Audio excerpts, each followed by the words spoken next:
Hello friends and welcome to Gamereactor Live. It's a lovely Friday, which means of course that we will be looking at the news of the week.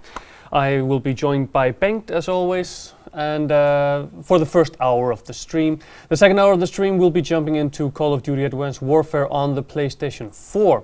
So what you need to do right now is add GR Friday Nights on PSN and be ready in an hour's time, because I will be giving away a couple of codes for the Havoc DLC pack for viewers and players alike.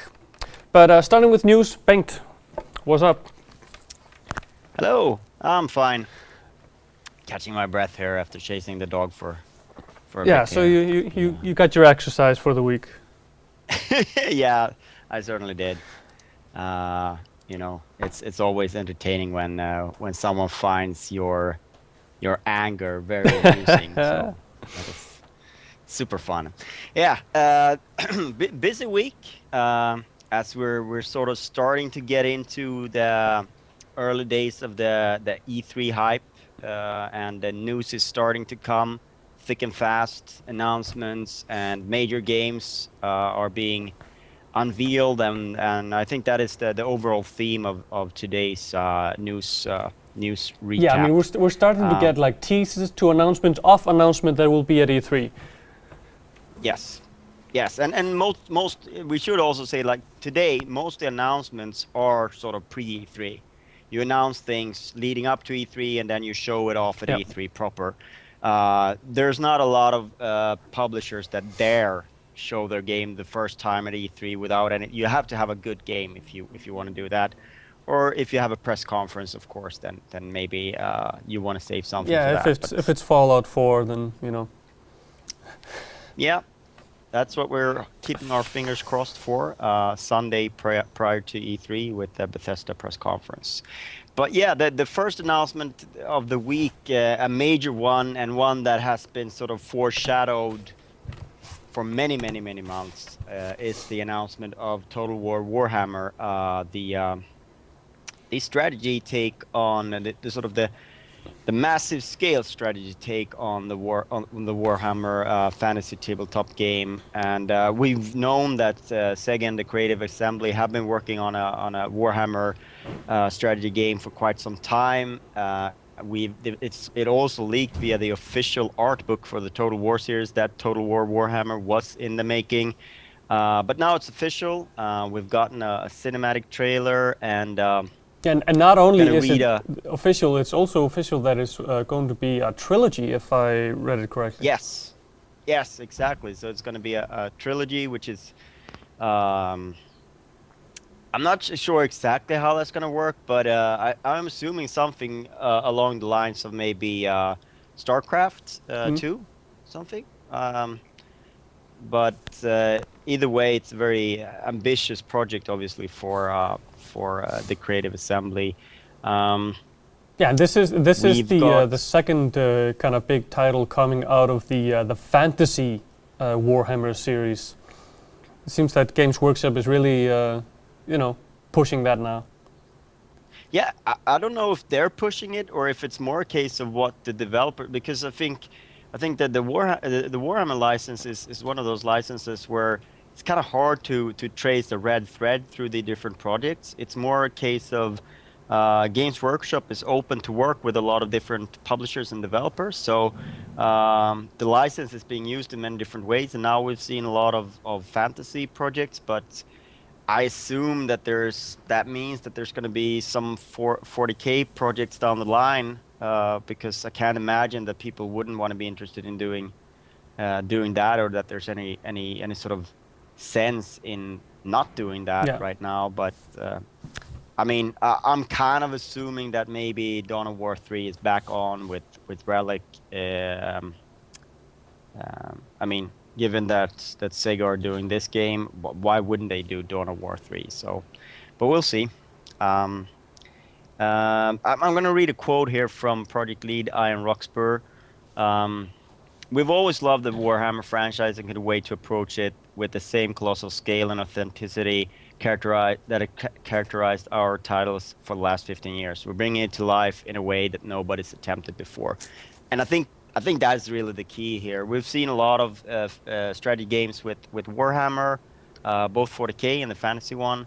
But Total War is something different than any other RTS. So it's going to be very interesting to see just how it all comes together and how they approach it. And yeah, exciting. Yeah, because I mean, the Creative Assembly, they're of course known for the Total War series, and with the Total War series comes this huge work into bringing the history and detailed history into the game. And now they're doing the same with a fantasy game. It's going to be very interesting to see just how detailed and in depth it's going to get. You know, they also have that sort of sandbox element to it, that it's you have a starting point, but where it goes from there is sort of a little bit up in the air.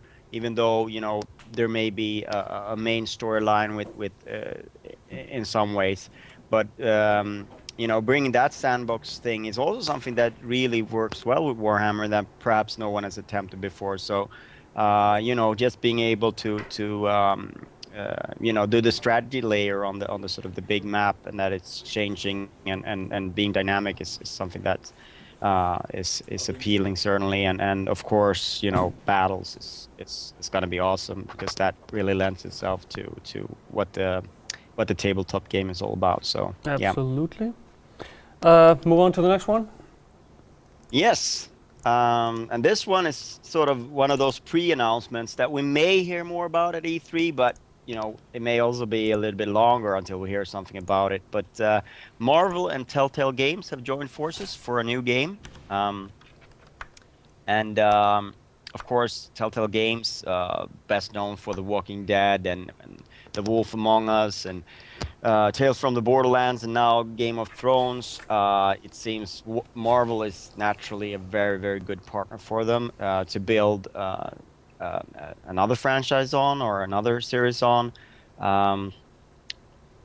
It's very early days. I think the announcement was probably signed right now, and the idea is to release a game in 2017. So we won't see anything. I would assume that we're not going to see anything anytime soon. Maybe at E3, but then again, Telltale have a lot of other things they need to talk about and show off, and so do Marvel and Disney. So maybe we won't hear anything in quite a while. Yeah, I mean, I think at most it would be some sort of teaser trailer at E3. Yeah. And of course, Telltale kind of tend to sort of not talk about their games too far ahead. They tend to want to do that sort of leading up to release of the first episode, and if that's not until 2017, maybe it's a little bit too soon. But I guess this is a great thing to talk about. What do you want to see from Marvel and Telltale? What's any comic that comes to mind immediately that you want to see? What I think would be very interesting would be, for example, the Punisher. I'd like to see that tackled in because every time that the Punisher has made the jump to different media, be it films or computer games, they've kind of lost the human element of the Punisher. Either he's the super cartoony, loony character, or super hardcore. You know, it's missing that human element, and I think that Telltale Games could both bring in, you know, the consequences of your actions with the human element, and you know, this it's an actual person that has to, you know, change and deal with becoming the Punisher. Could be interesting. Yeah, it is. That is a good one, and it would be a little bit more contained than say going with X-Men or something like that. Even though I think X-Men would also be primed for a Telltale treatment, just because it's got a lot of different characters, a lot of different things to explore, and also, like, you know, you can do something very parallel to anything else that's being done, and it's always current. I mean, Deadpool would also be fun, but I doubt it. It's too soon since there's been a game with him, and then the movie is coming out a bit later. But I could see the Adventures, for example. But in 2017, though, you know, that's pretty far from now.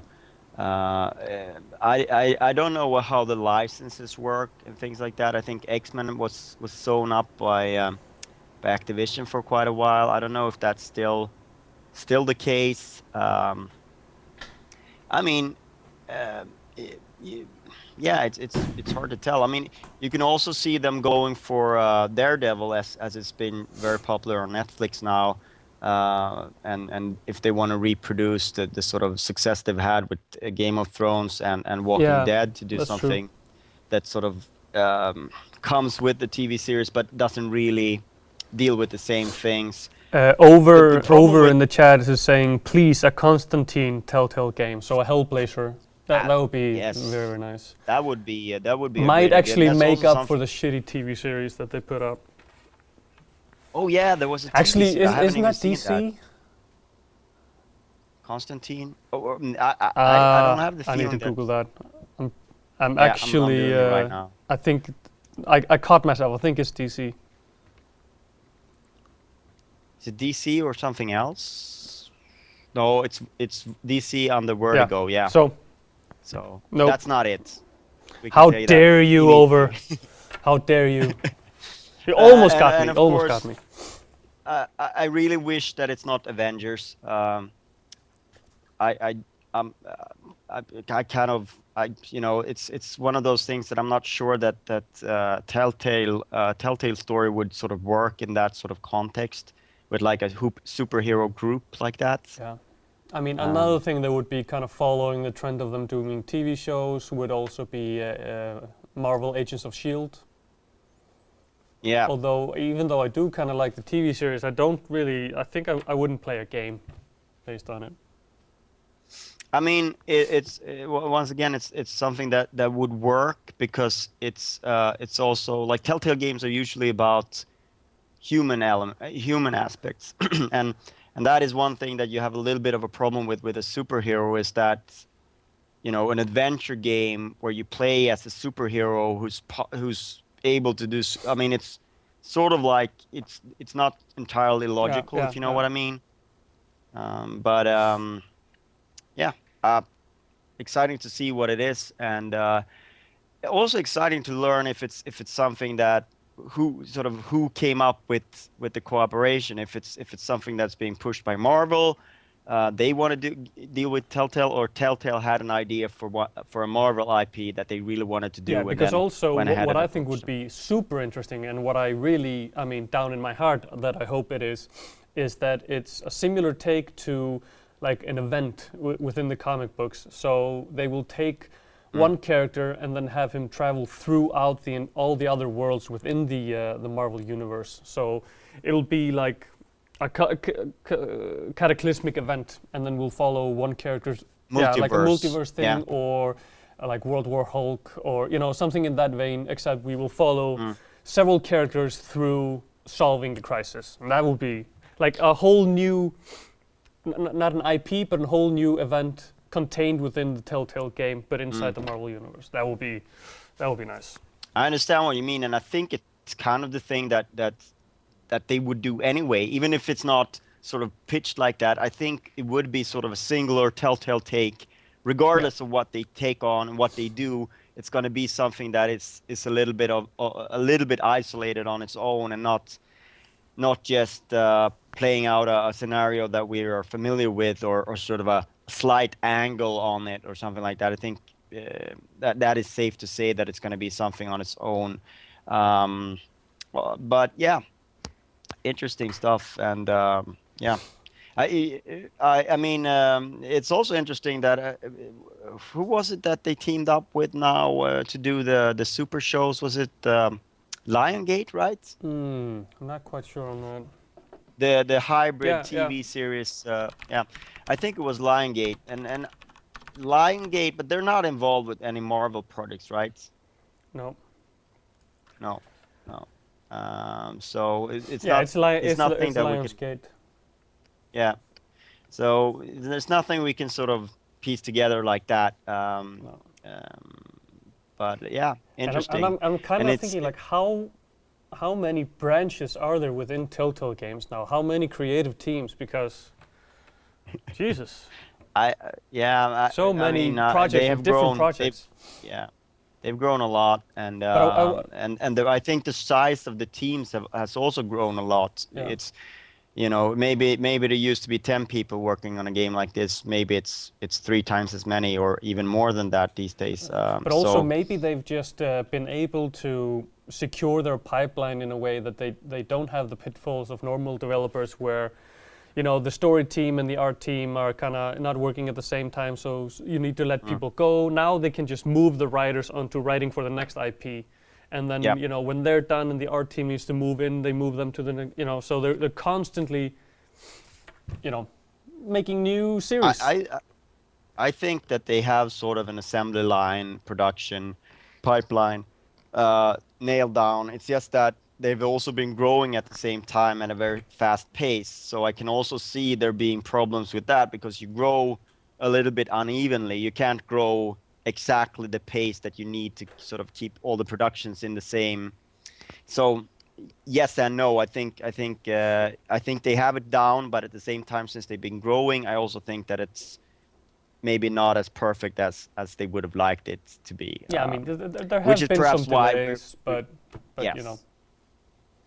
Yeah, and it's only natural and et cetera, et cetera. But yeah, I would love to see a future where Telltale Game can tell us, hey, we're going to release this season, and these are the dates when each episode is going to come out. I would Yeah. love that. I know that they don't want to do that because of, you know, shooting themselves in the foot, but you know, it would be lovely. Yeah. Let's leave But it yeah, at that. moving on to the next news piece. Yes.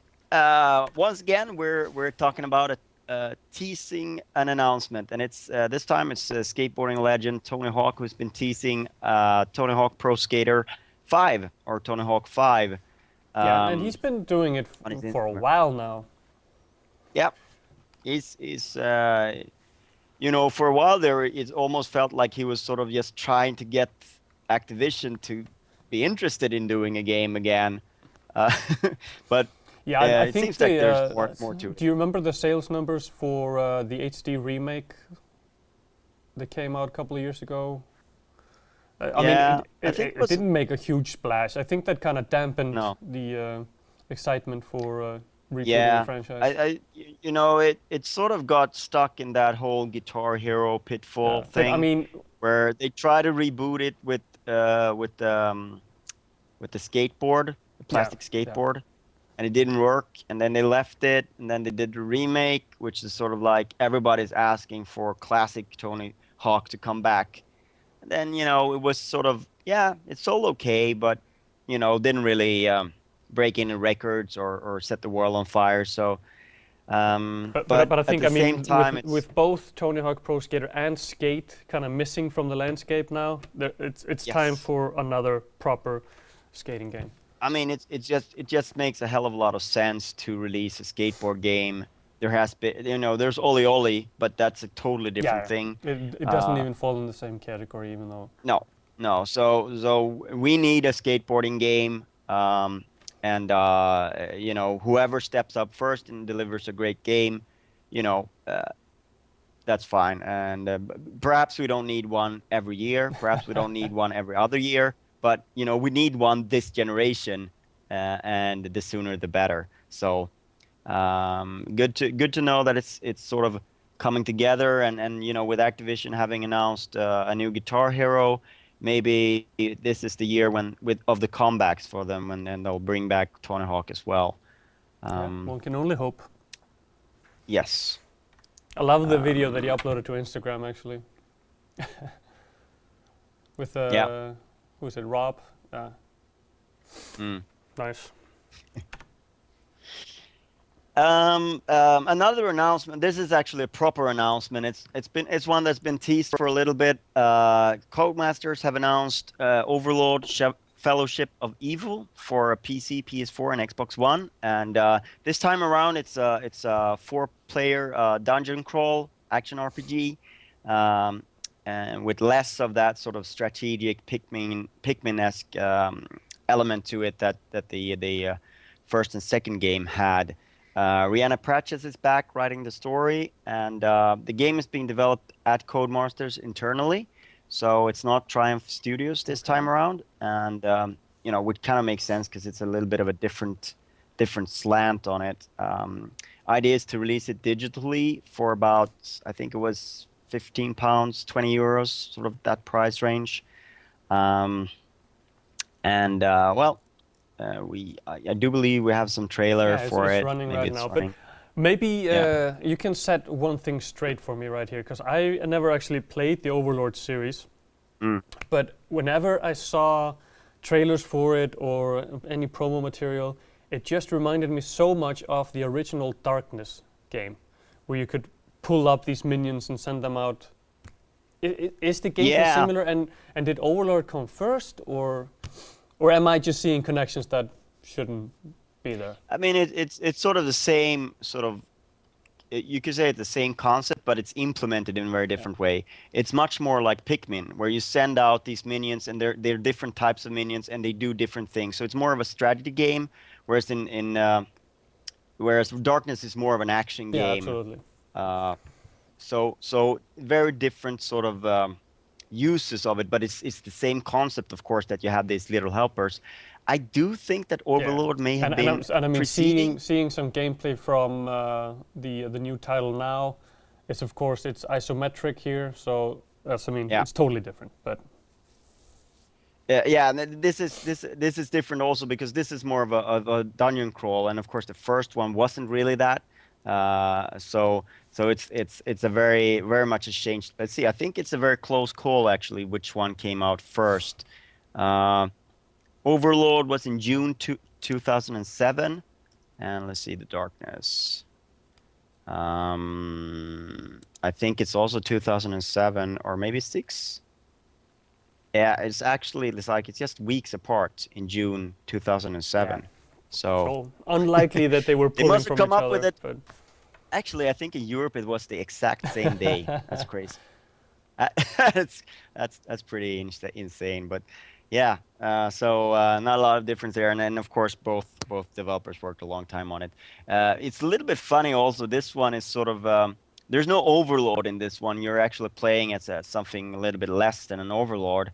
But there is this niceness that is spreading out over the realms, the nether realms, and you have to sort of do away with all that niceness and bring back the evil. it's a kind of a nice alternative twist there.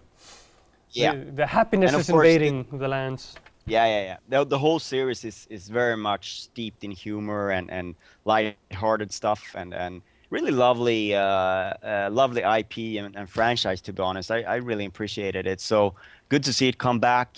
A little bit disappointed that it's not sort of in the vein of the original 2 games. I think to me, this feels like it's sort of a little bit more compromising and trying to find sort of A more general a genre that more people will enjoy, rather than sort of perfecting the unique angle that the original had. I'm a little bit worried that it's going to be your generic top-down action RPG.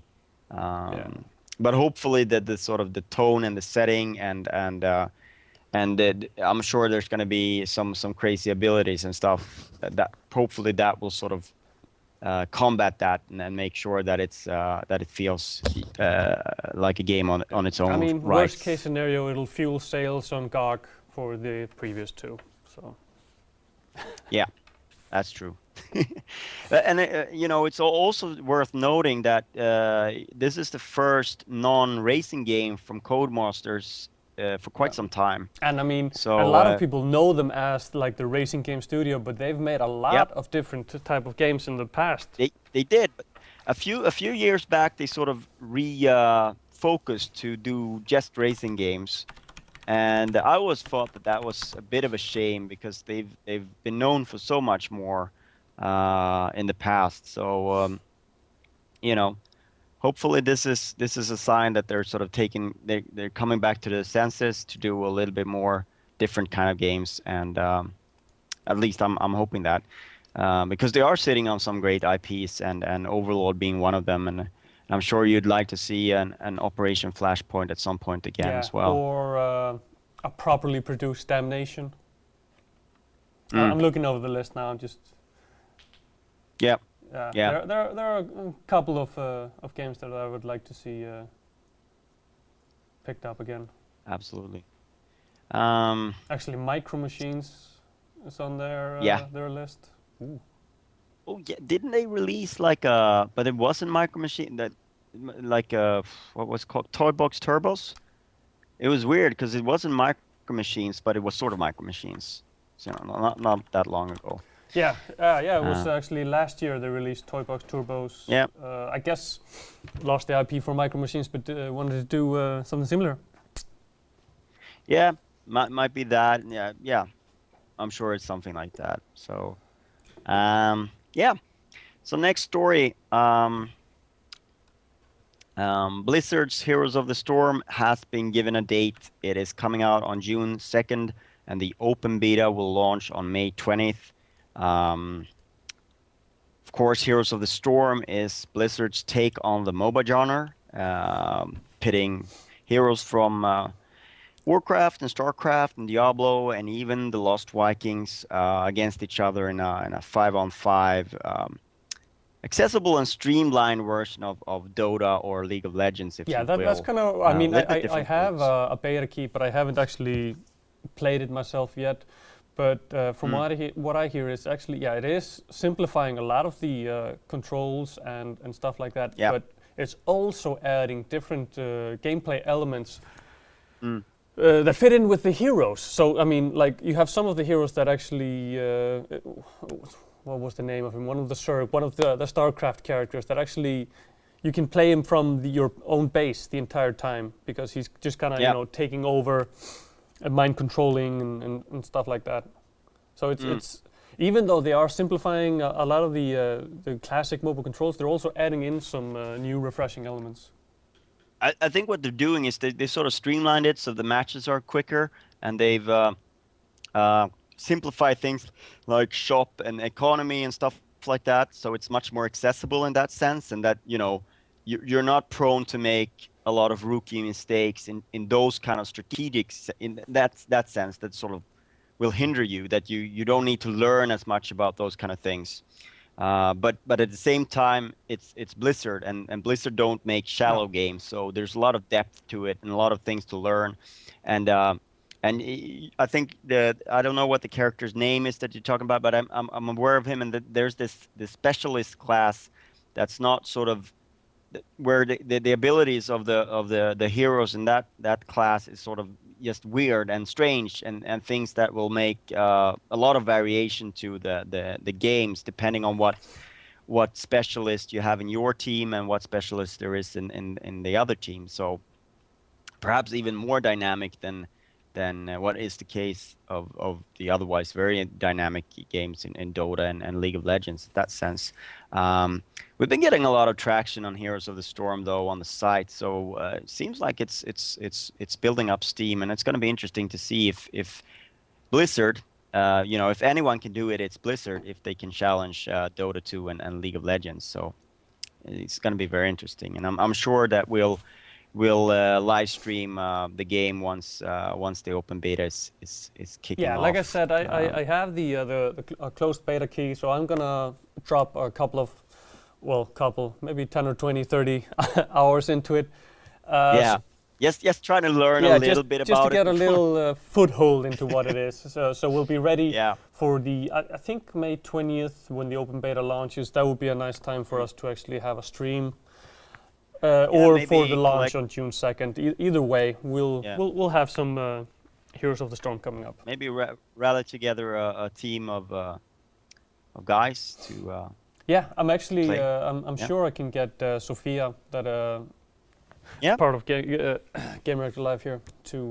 She's a huge LOL player, so maybe I can coax her over to the dark side and play some Heroes of the Storm instead. I'm sure that's worth a few hundred hours of experience to be a huge LoL player when you get into Heroes of the Storm. So but exciting times, and Blizzard have a lot of things going right now. So I just read that at Gamescom this year they're gonna have 500 game stations. Wow. And that's going to be, of course, split in between Heroes of the Storm and Overwatch. And Overwatch and Hearthstone and Those are out. Who cares? World of Warcraft and of course what's it called? The new StarCraft 2. So yeah, there's a lot going on at Blizzard well, have you heard I'm sure that any their booth dates on Overwatch when they're actually letting people into the closed beta, when an open beta might be available? It said this year in summer, didn't it? When they were talking at PAX, or am I just being hopefully imaginative? No, I think they want to get people in this year. I mean, they were in sort of a friends and family alpha right now or something like that.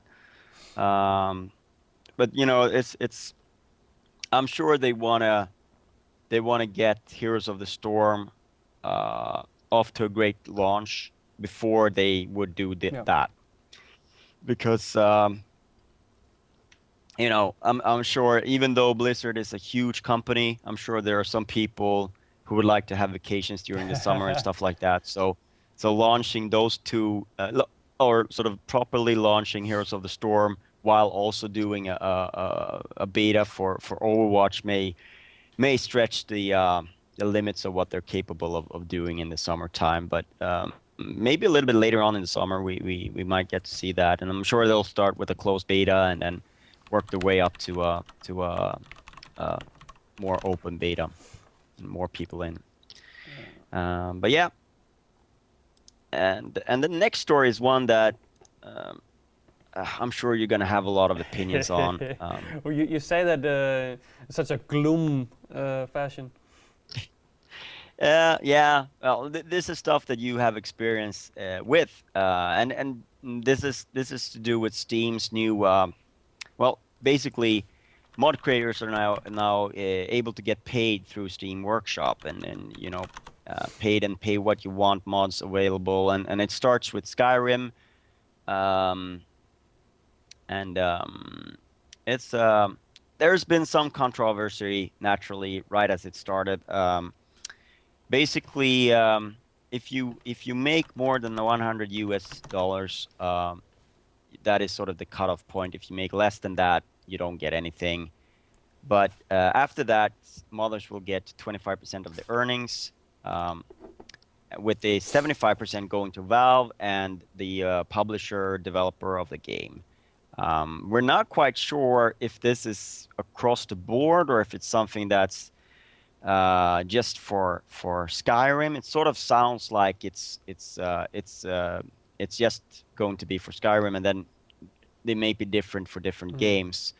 And what happened very shortly afterwards was that a fishing mod for Skyrim that was now sort of being sold was taken down because the mod used assets that had been created by someone who was not sort of earning money off of that, and didn't want to make any money off of his mods, and caused a bit of controversy there. And I can see that happening in so many cases with the mods, because of course they're not going through the same scrutiny as a commercial product, and there's a lot of openness, a lot of sharing of assets and tools and tips and tricks between different modders, and it is a little bit of a mess. What's your take on this? Yeah, so here's my 2 cents. First of all, I think everybody should be able to get paid for their work.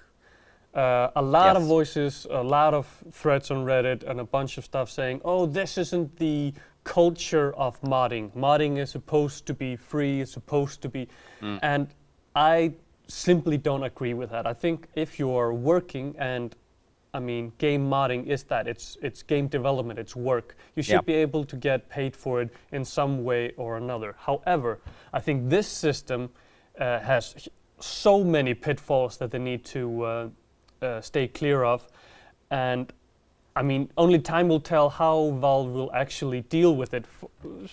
First of all, for example, what happened right away with the fishing mod, it used parts of if I read this correctly, it used parts of another mod that somebody had created and built upon that. That person wasn't getting paid and didn't want to get paid, and that's how a lot of mods are made. You get assets from here, or somebody builds a part-way code here, and you say, oh, I can take that and swing that around and make something completely different.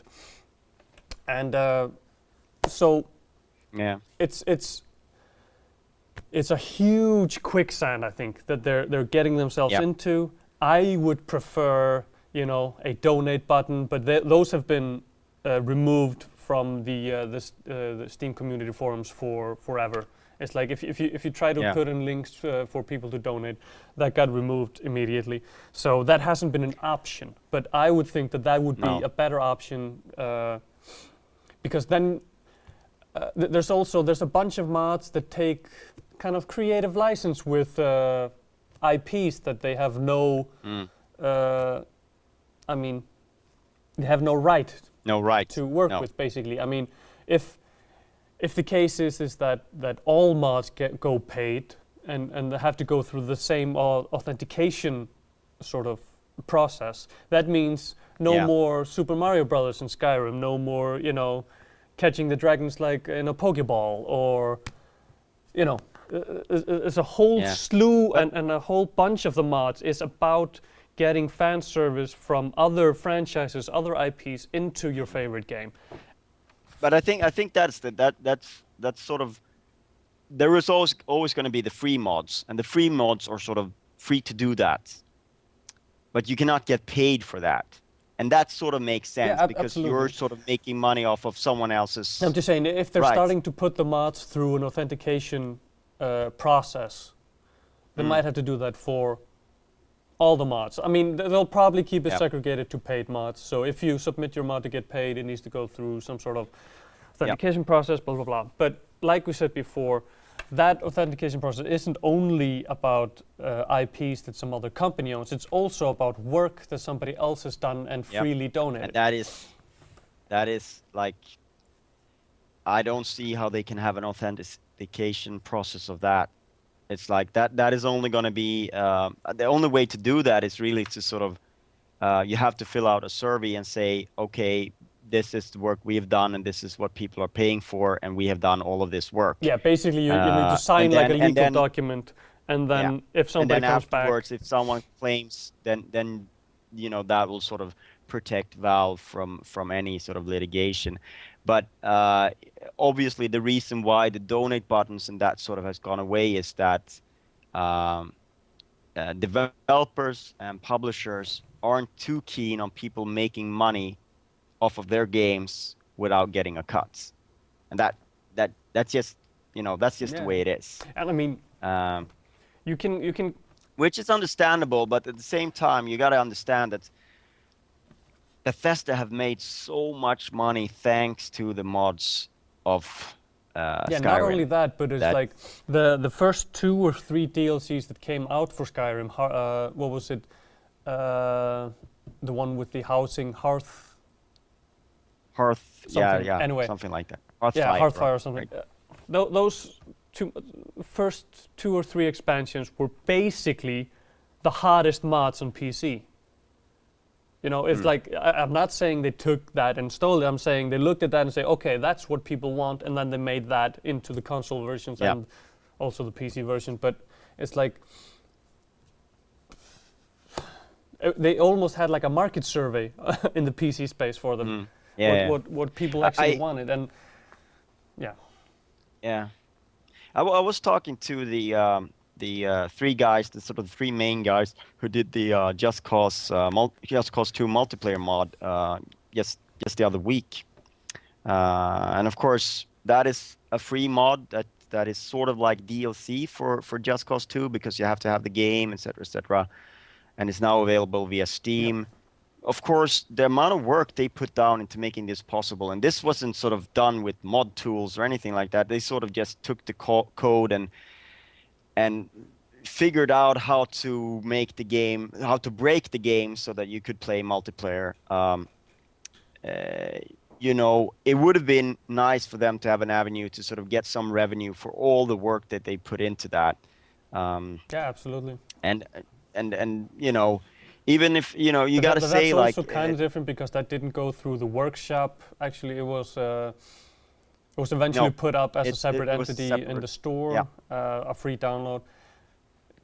Actually, I want to ask a cheeky question. Did you ask them if they're getting royalty checks from Rockstar for basically making a tech demo of what GTA Online could be? I don't think they're getting any royalty checks from anyone. But they were given the royal treatment by Avalanche, who certainly recognized their contribution to the franchise and the popularity of Just Cause 2. And That is hopefully something. Avalanche is also giving them, okay, and here are the mod tools for Just Cause 3. You can start on the multiplayer mod already. You didn't read my No, I article, did didn't. you? I didn't No, have the no. time. So the bad news on that is that yeah, we wanted to make it more mod friendly, but budget, time, la la la la. La. But at the same time, of course, the guys. I mean, they didn't talk about doing a multiplayer for Just Cause 3, but I'm sure they're super eager to do that and get their hands on the game and try and do that and see if it's possible. But I'm sure that they were talking to all the people at Avalanche about how you would be able to do that and what you would, they were there for a week, so I'm sure that all those talks have been going on, but we'll see. But I'm sure that this time it would probably be through Steam Workshop and they would be looking to get some sort of revenue of it because even if it is a bit frowned upon to take money for your mods, like you said, there is sort of an anti that. But I mean, I also see that people dedicate so much time to it. They may be neglecting their job. They may be neglecting their studies. Yeah, I mean, like I Um, said, I understand that mods have been free and will always be free to a certain extent. But I think, like I said, when you put work into something and it's your work, you should be able to get paid for it in one way or yeah, another. get that Get it, money. get paid. Um, But I mean, we're also seeing like some of the bigger mods for Skyrim, the ones that introduce a whole new world and missions, and mm, they have voice acting. It's like they're not getting paid for. I mean, they're still free in the store. mm. So I don't know if that's because they don't want money for it or because they have a hard time figuring Figuring out it what out they between a made and what large they group of borrowed people. and who Yeah, made what and who should get paid. yeah. But this is also something that, of course, with new games that are launching, modders will be more aware of where they want to go with their mods. And when you're aware of it, you may have to work in a different way if you want to commercialize it. So, um, yep, it's left up to the modders, I suppose. But yeah, But moving yeah, on. let's move right along. So we've got some E3 press conference news this week as Square Enix have confirmed that they will once again do an official E3 press conference. Their conference is on Tuesday, June 16th at 9 o'clock a.m. in local Do we time. already have our Um, invites? I don't think we do. Hmm. I'm afraid so. No, and I don't really know if it's a physical press conference or if it's more like a live stream like the one Nintendo have had the last couple of years. Um, it is in that sort of Nintendo time slots about that where Nintendo used to have their press conference back in the day, and it's right before the floor opens at the expo. Um, would love to get to sleep in that morning and not have to No, go no, no. early We're somewhere, just but doing a live stream in the morning then instead. yeah. But yeah, I don't really have the details. But of course, Square Enix have quite a lot of big games coming, so it makes sense for them to have their own conference because they can't fit all of their games at Sony and Microsoft. Even if they gave them two each, there would still be games that they wouldn't be Yeah. featured there that people are interested in. So, they're going to have Final Fantasy 15, Deus Ex Mankind Divided, Just Cause 3, and of course, Kingdom Hearts 3 is also been announced, and we hear that new Hitman is sort of like coming. And Rise of the Tomb Raider. And yes, that we were definitely going to see that at Microsoft's press conference, and why wouldn't Square Enix also show it off at theirs? So, it's just so many games that they have that it makes sense for them to have their own. When I started covering E3, Square Enix did have their own press conference, and it was usually one of the most elaborate ones because, there was a lot of games. I mean, I think one of the first years, it's kind of funny because one of the first years I was there, they showed off Final Fantasy 13 and Final Fantasy 13 Versus. And of course, now we'll have Final Fantasy 15, which is Final Fantasy 13 Versus at this press conference. And so we've it's had full 3 circle. 13s in the meantime. I'm sure that archaeologists will have a fun time sort of rediscovering the timeline of the Final Fantasy games in the future. Yeah. That's It's one of the few Wikipedia pages where I'm just, who is actually doing all this work? Yeah. Well, there's people that are dedicated to the cause of the Final Fantasy series, I'm sure. And of course, as a result of these, we're getting 2 new press conferences this year, Bethesda and Square Enix. And so, of course, Devolver, who are not shy to take any opportunity for some PR, tweeted on saying that if every other publisher is going to have an E3 press conference, then Devolver Digital should too, right? Fave for yes, retweet for hell yes. And of course, I wouldn't be surprised if they host some kind of event at their sort of trailer park lot that they usually have outside of the E3, the LA Convention Center. Of course, Devolver have been doing their own thing for years at E3, so wouldn't be surprised if they sort of just had something lighthearted there in their area, maybe at the evening of the first day of E3 or something like that. Wouldn't surprise me at all. Yeah, I mean, it would be nice to see them cordon off even more of that parking spot they have out there, and just have like a couple of benches and like a a press conference for 50 people. Like a drive-in movie, drive-in theater where they can just have a little bit of a stage and present their stuff. But yeah, I'm pretty sure that with all the indie stuff and the mix and everything that is going on indie-wise at E3, indies taking over E3, etc.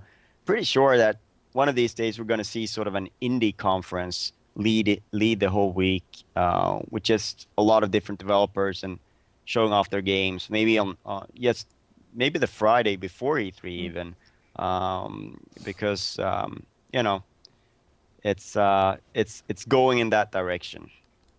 But yeah, we'll see if Devolver will do something. And of course, we will be on location, so we'll catch it in person.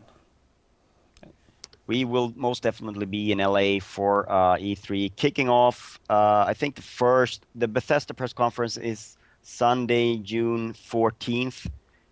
So we'll get in town prior to that, and then we'll just try and survive the whole week and get as much content up for you guys. We've managed to do it so far. So it's always a rush, but we've managed to survive.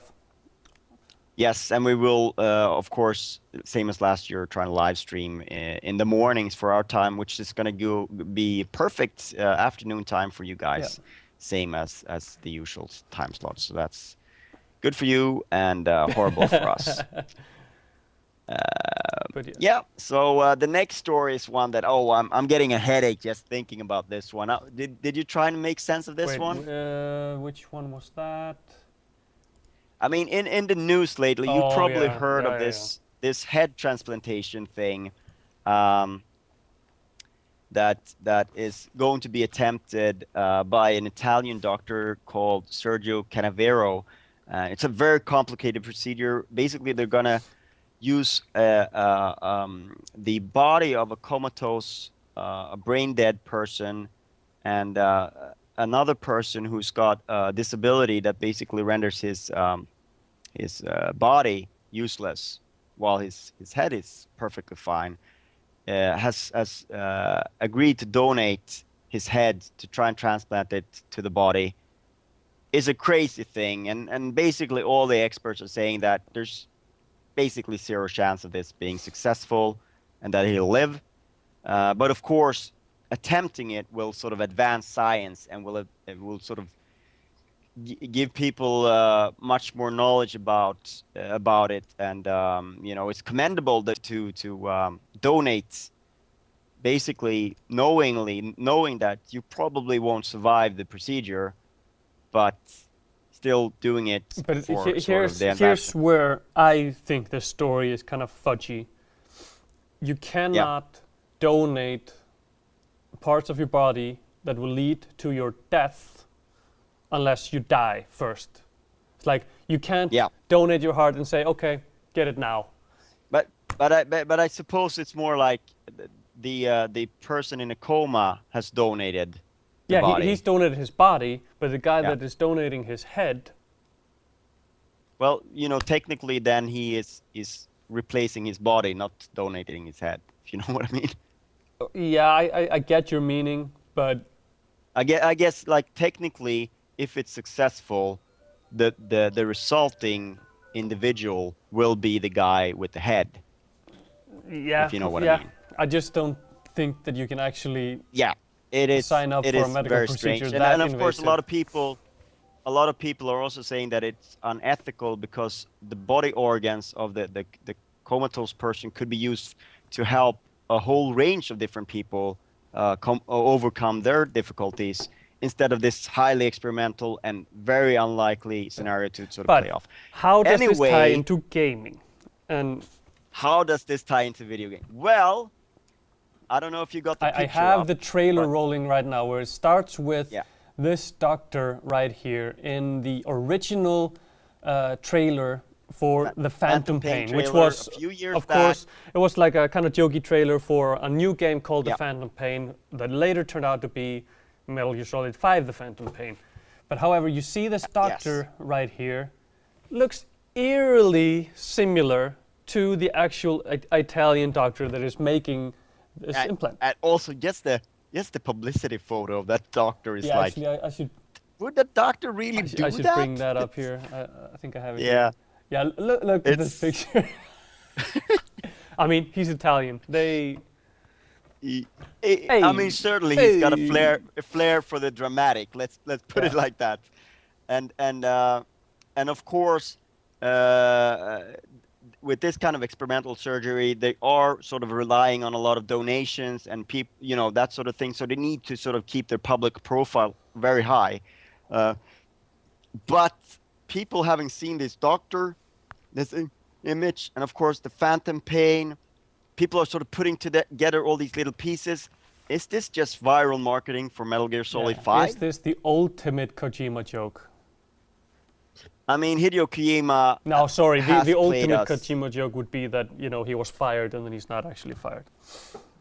Yeah. Oh. Let's not go there though. No. Anyway, and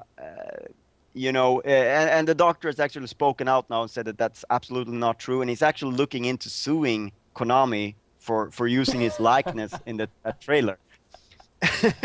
but regardless of that, I'm pretty certain, because he was not a well-known figure back when this trailer was made, but like he had done some stuff that was sort of like in the sort of same area with these kind of things. And also, you got to say, like, looking at him, he's like the archetypical, like, if you'd sort of have a doctor that's like sort of like he's like a horror movie doctor. Yes, I mean, if someone would say like that, this is the image you have. Like, you don't need to know this guy. This is the image you would have of like this sort of Dr. Frankenstein type individual from a movie. Like, he would look like that. So it may just be coincidences. It may also be that they've been sort of inspired by some of his earlier work, maybe read up on some of his stuff that he's done on phantom pain issues and things like that. But it's just, the timing is one that sort of just went, the conspiracy nuts went nuts with it, and it kind of makes sense. What I think is more likely is that Kojima, used him in his research and then kind of built upon his likeness, and then somebody within the Konami press team or whatever kind of made a NeoGAF post, kind of, hey, let's kind of tie this together. Now everything's going crazy and there's nothing there. Yeah. But there's nothing there except for maybe a lawsuit then. Maybe. Yeah, but he doesn't look that much like him. No. No, and I don't think there's any possibility of doing that.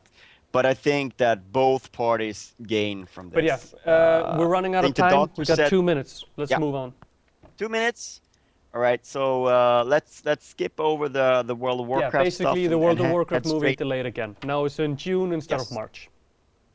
Yes. So we'll have to wait a little bit longer. But what we should be talking about is this weekend we'll see the worldwide reveal of Call of Duty Black Ops 3 on Sunday. I don't have exact timing, but we will have a text up on the game. And it'll be at the end of the trailer here that we're running. Yeah, and there will be gameplay footage released as well, I think, or the first proper trailer. But we've got a teaser here that sort of sets the stage for 2065 when the game takes place. And you can just take a look at it, and then I guess you're cutting, and then it's Friday nights. Yeah, basically, that's what we're doing. Yeah. So I want to run through this trailer here.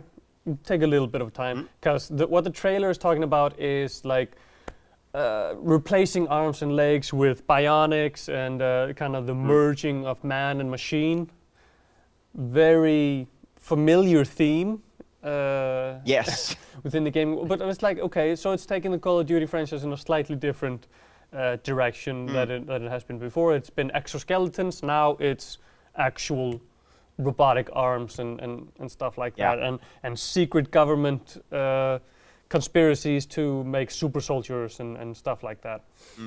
As you can see from the trailer here. But I just want to show the tweet that let me see here if I can find it. Yeah, that the Deus Ex official Twitter put out in an official reply to the Call of Duty Twitter. Get her over here.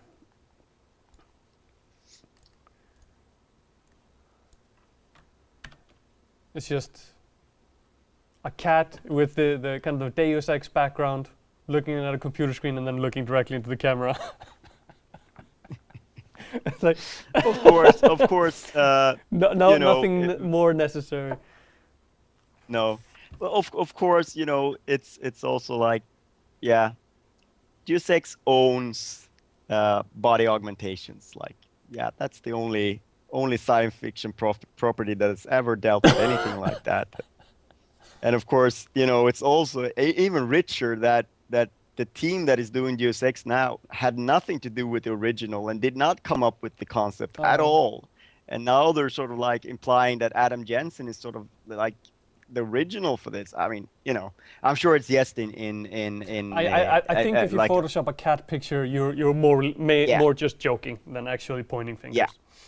But I thought it was pretty hilarious. But I think some of the developers were actually a little bit more catty about it, to be honest. So, yeah. But you're right. I mean, it's probably the yes, in fun, but whatever.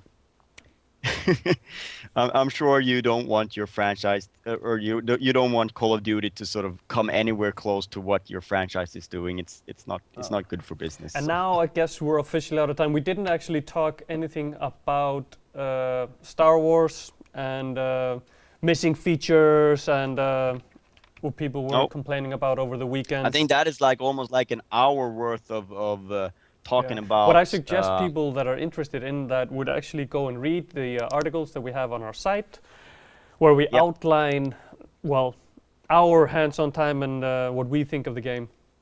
And then I guess we'll pick it up again next week. I have some unpopular opinions about that as well. That we could take another time, because I think this is a subject that we'll see more and more this generation, because, quite frankly, we're gonna have to pay more for the amount of content that we've gotten used to gotten for our money's worth. And so I'm sure that the debate will rage on with a lot of different games. Yeah, for sure. I mean, the price of production is going up, so Yes. the amount of content is as well, as long as the price is staying similar. Anyway, let's. And sales numbers. If they're not rising, then there's nothing. But to then again, I compensate also so think that sales numbers need a new, modern, accurate way of counting them, because counting retail only and not taking digital fully into account from day one is dumb. It is dumb, and it is actually, it's not really about sales numbers either for these companies. It's about revenue and overall revenue. How much do you get for how much work? Yeah. So, But we're out of time. We're out of time. Let's leave that. We'll pick it up again next week. Right now, we're going to cut to graphics.